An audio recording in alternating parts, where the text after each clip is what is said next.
Tuloy ang matinding init sa Western Canada ngayon Martes kung saan pumalo sa 37 degrees Celsius ang humidex inland sa Metro Vancouver. We're still going to be remaining, anywhere from about 2 to 5 degrees above normal for this next week. Pero hindi lang pag-iingat sa mataas na temperatura ang inilabas dahil pati air quality apektado na rin.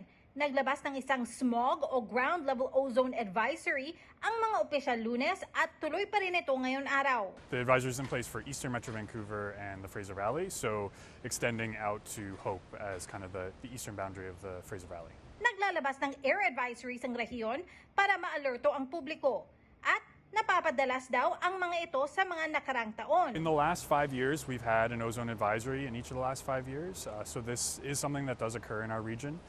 With the changing climate, we are expecting to see more of these develop, with hotter temperatures occurring more often. Ayon kay Men Biagta ng BC Lung Foundation, pinaka-apektado sa smog advisory ay ang mga may pre-existing health conditions katulad ng asthma, mga bata at mga matatanda. Ang mararamdaman mo is usually paninikip ng dibdib.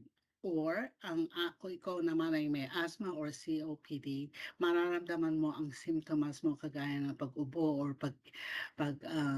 paghinga mo ay mas mahirap compared dun sa walang ground level ozone.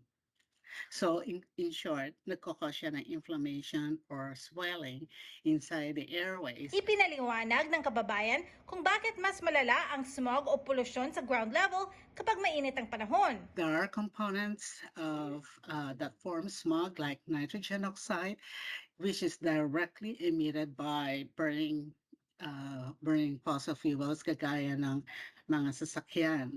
Lumalabas to yung nitrogen oxide, lumalabas sa mga sasakyan, saka yung mga volatile organic compounds. When in the atmosphere or when in the air, itong nitrogen oxide at saka itong volatile organic compounds nagre-react sa atmosphere in the presence of sunlight. So kaya pagka ganitong summer at ganitong mainit, mas ang chance or risk of developing a lot of this ozone, ground level ozone is mataas. Kaya pagka mainit ang condition, ang weather condition natin at sunny, that's most likely mataas ang level ng ground level ozone. Kapag di raw talaga maiwasan lumabas sa bahay o mag-ehersisyo sa labas, mas mainam na gawin na lang ito sa umaga at sa gabi kung kailan hindi masyadong mainit ang panahon. Avoiding all these kind of strenuous activities during this time, especially when it's hot and sunny like this.